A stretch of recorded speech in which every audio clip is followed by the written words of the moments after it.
Zdaj, tukaj pri tej napovedi sem spet čustvena zelo. Namreč Špela je doktorica medicine in biologinja in hkrati tudi oporodna spremljevalka. Čaka na to, da bo pomagala eni mali srčici. Živja, hvala, ker ste danes tukaj. Hvala, ker boste poslušali mojo zgodbo. Jaz sem doktorica biomedicine, jaz sem doktorica z področja molekularne biologije in biokemije, tako kot mislim, da je bil Žiga že pred mano. In jaz sem biologinja. 15 let sem delala v raziskovanju in sicer na področju raziskav novih zdravil in novih načinov zdravljenja. Jaz bom povedala mojo zgodbo malo drugače, kot so moji predhodniki povedali, zaradi tega, ker hočem, da slišite zgodbo, zato ker se nas zgodbe bolj dotaknejo. Ko sem jaz prišla na študij biologije, smo imeli profesorja, ki je rekel, veste, fiziki imajo kamen, če vejo, koliko je težek, pa kako ga zalučajo, vam bodo znali povedati, kje bo ta kamen pristal. Pol so kemiki. Kemiki imajo dva elementa, imajo že malo bolj zoprno zadevo, a ne? Oni lahko iz vodika pa iz kisika lahko dobijo vodo ali pa vodikov peroksid. Mi smo pa biologi, mi pa delamo z živimi organizmi. In živi organizmi so nepredvidljivi. In zato, ker so živi organizmi nepredvidljivi, a veste, predstavljite si ptiča, se jaz ga lahko pišem, jaz lahko povem vse o tem ptiču, ampak, ko ga primam, v trenutku, ko ga spustim, bo ptič odletel in jaz ne vem, kam bo šel in ne vem, kje bo pristal. In zaradi tega, ker mi ne zaupamo biologiji, naravi in vsemu temu, kar je okrog nas in sami sebi, smo danes kot družba tlele, da se moramo pogovarjati o enemu virusu, kot da je nekaj najbolj groznega, kar se nam je zgodilo. Moj mentor na podiplomskem študiju mi je rekel, da prvi dan, ko sem k njemu prišla, je rekel, ja, lahko delaš pri meni doktorat, ni problema, sam če boš poslušala dve stvari.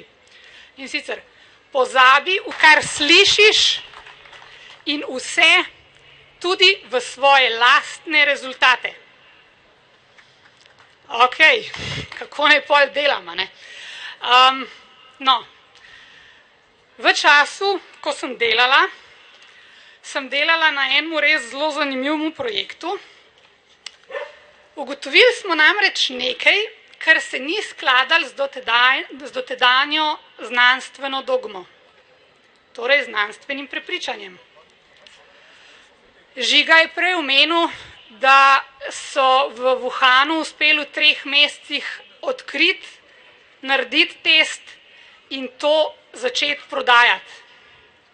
Jaz sem zato, da sem znanstvenikom, ki niso verjeli, da se dogma lahko spremeni, potrebovala 8 let. 8 let je trajalo, da so objavili naš članek. Medtem je Novartis že začel uporabljati naše delo, zato da so v proizvodnjo uvedli nov način, bolj enostaven, cenejši in bolj okolju prijazen proizvodnje bioloških zdravil.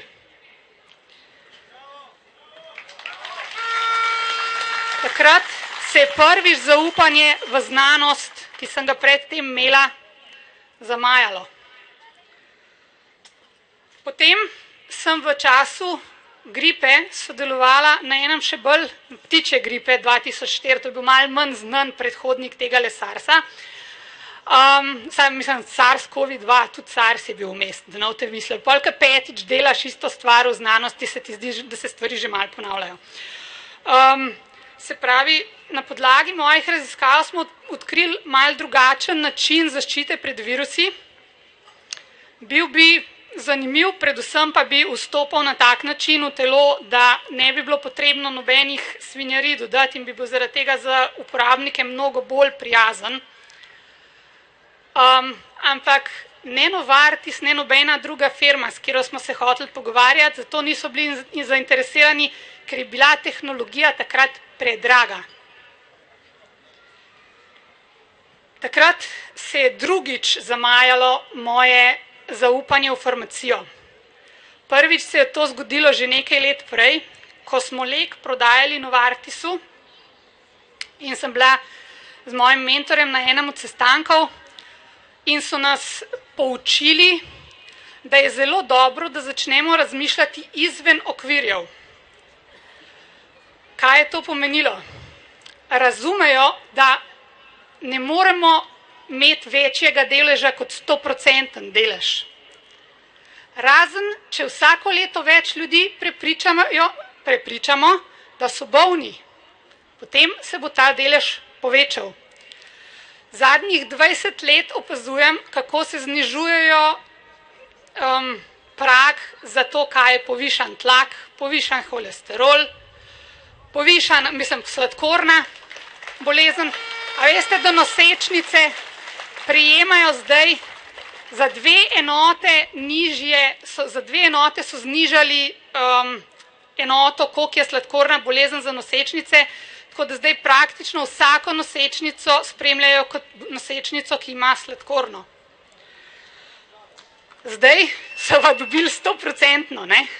Zdaj so nas vse prepričali, da potrebujemo cepivo proti covidu. Potem sem zbolela, imela sem težave s ščitnico, moja celotna familija so zdravniki in medicinci in seveda predlagali so mi zdravljenje z radioaktivnostjo. In zadnjih 18 let nimam več težav s ščitnico.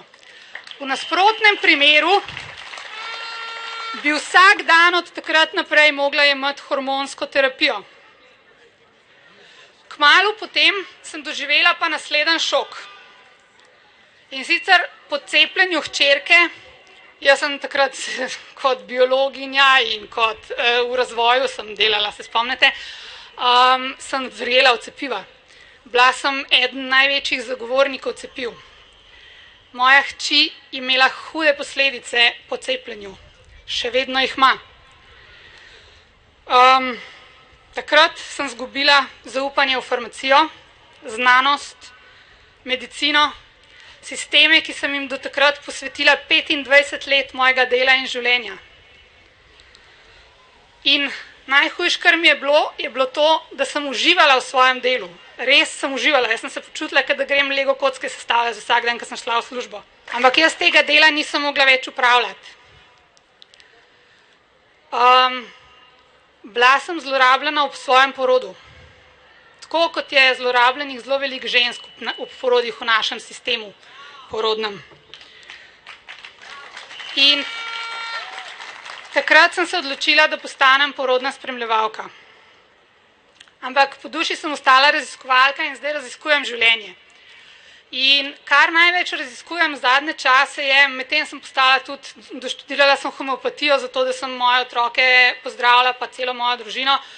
Pa potem sem postala svetovalka za cvetne esence, pa zdaj sem svetovalka za zdravljenje z vizualizacijami, skratka, popolnoma sem šla v alternativo in to zdaj raziskujem. In naučila sem se, da naše zdravje vedno znova temelji na naših prepričanjih in našem dobrem počutju. In če sprostimo naša čustva, ki nas tlačijo navzdol, se pravi, če sprostimo strah, če sprostimo žalost, stres, če sprostimo prepričanja, ki jih imamo iz družine, iz družbe, ki nas obdaja, lahko bi govorila o PCR tehnologiji, tako kot je prej govoril Žiga, lahko bi govorila, kako so Darwinovo teorijo evolucije zlorabili za to, da so poudarili, kako je pomemben boj za obstanek, čeprav je v naravi prevladuje v resnici simbioza. Nobenemu virusu, nobeni bakteriji ni cilj, da ubije svojega gostitelja, zato ker s tem ubije sebe. Vsi mi, vsak od vas tukaj le danes, ste vsak svoj živ ekosistem. Na vaših telesih je več mikrobnih celic kot vaših lastnih celic in kar 10% teže predstavljajo te mikroorganizmi, ki so na vas. Lahko bi govorila o maskah, pa so tudi danes že veliko povedali, rada bi vam povedala samo to. Ne otroci. Novorojenček, ko zagleda masko, panično zajoka. Novorojenček, ko slečeš masko, se ti nasmeje. Lahko bi govorila o stresu, ki ga zaradi vsakdanjega spreminjanja pravil in ukrepov doživljamo vsi mi, o tem, koliko slabo strah in stres vplivata na naše počutje in zdravje in o tem, kako lahko sam zaradi tega, ker to poslušamo, zbolimo. Ampak, če strah in stres odstranimo, potem te težave ne bi bilo. Ampak, a veste, imamo toliko enih čustev potlačenih v naših telesih, da nista samo strah pa stres tist, kar je težava. Potlačenih imamo toliko enih čustev, da hujše bolezni, kot so te akutne bolezni, kot je gripa, hujše bolezni so kronične. Lahko bi govorila o nosečnicah, ki se že v normalnih razmerah s strahom pripravljajo na to, kaj jih čaka na porodu, zaradi tega, ker preprosto ne vejo, kaj jih čaka. V zadnjem letu in pol so jim v praktično vseh porodnišnicah v Sloveniji vzeli pravico do tega, da bi imele ob sebi spremstvo. Ne moje spremstvo, spremstvo očetov njihovih otrok. Vse to zaradi nekakšnega občutka varnosti. Ampak naj bo moje sporočilo za vas danes tole. Kako naj zaupam znanosti, ki zavrača dokaze samo zato, ker se ne skladajo z njenimi ustaljenimi prepričanji? Kako naj zaupam znanosti, ki jo sponzorirajo velika podjetja? Od leta 2008 večino znanstvenih projektov po vsem svetu sponzorirajo velike korporacije.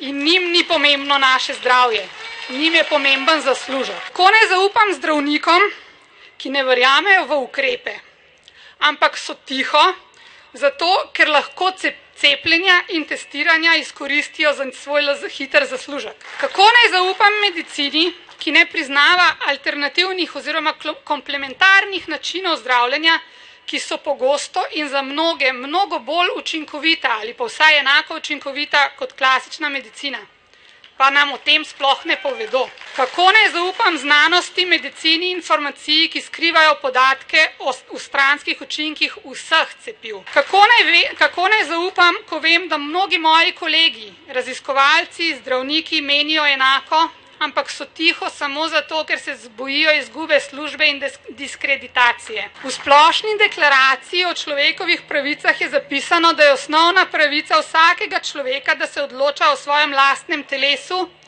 in da smo vsi enakopravni. Zato ima vsak od nas pravico, da se odloči za tisti način zdravljenja, ki mu zaupa, saj obstaja mnogo različnih načinov zdravljenja. Vsak od nas mora imeti pravico do informirane odločitve. In nihče ne more sprejeti informirane odločitve, če nam ne predstavijo vseh informacij. Ampak ne si delam tudi var, informacij ni, ker so trenutno vsi pripravki, ki so trenutno na voljo, šele v fazi kliničnih raziskav in teh podatkov sploh nima nihče. Zaupanje se gradi. Gradi se z resnico, ne z lažmi, skrivanjem in zavajanjem. Gradi se s konstantnostjo, ne z nelogičnimi in nestrokovnimi ukrepi, ki so očitno neučinkoviti, kot smo pa slišali, so pa namenjeni hipnozi.